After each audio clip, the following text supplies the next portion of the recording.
সবকিছু সহজভাবে দেখা যায় কিন্তু আসলে ততটা সহজ না, সহজ করে নিতে হয় আমাদেরকে। আসসালামু আলাইকুম এভরিওয়ান, সবাই কেমন আছেন? রেডি হয়ে চলে গেলাম বাজারে, ওখান থেকে কিছু কিনবো। সবাই বলে 500 টাকা দিয়ে বিজনেস করা যায়, তাই আমিও চিন্তা করলাম 500 টাকা দিয়ে আমিও বিজনেস শুরু করব।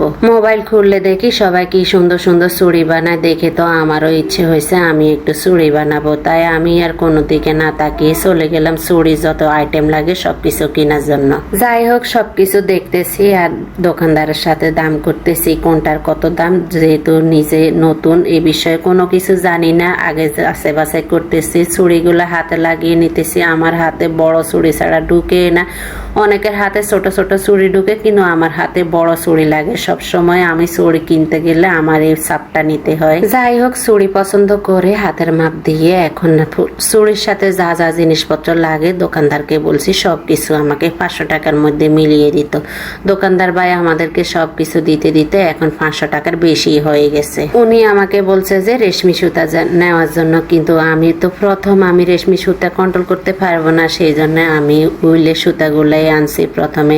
আর এখানে যত রকমের কুন্দন আছে, লম্বা কোনাতে চারকোনা, যত রকমের কুন্দনে আছে এখানে সবকিছু আপনি পাবেন। এক দোকানে সবকিছু পাবেন, অন্য দোকানে যাইতে হবে না।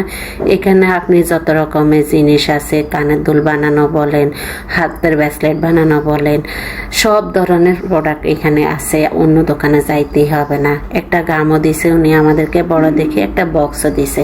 বক্সটা নেওয়ার জন্য আমি বক্সটা নিয়ে নিই, কারণ প্রথম অবস্থা আমি এত বক্স নিয়ে কি করব, দেখি শুনে তারপরে পরে আবার নিব। এখন সবকিছু নিয়ে আমাদের টাকা হয়ে গেছে 700 টাকা। নিতে আসছি 500 টাকার, এখন হয়ে গেছে 700 টাকা। তারপরে চলে আসলাম ফুচকা দোকানে। এখানে ফুচকা, চটপটি, বেলপুরি পাওয়া যায়। অনেকদিন থেকে আমার মেয়ে বলছে যে বেলপুরি খাবে, তা আজকে যখন সামনে পাইছি তখন একটুখানি বসে পার্সেল নিয়ে নিছি। বাসায় এসে সবাই মিলে একসাথে খাবো। বাজারে যাই কিন্তু একটা কাজের উদ্দেশ্য, কিন্তু অনেক কিছুই আমাদেরকে কিনতে হয়। এখানে ছেলে মেয়েদের কলম লাগবে, তাই কলমে নিলাম, রবার, পেন্সিল এগুলিও নিয়ে নিলাম।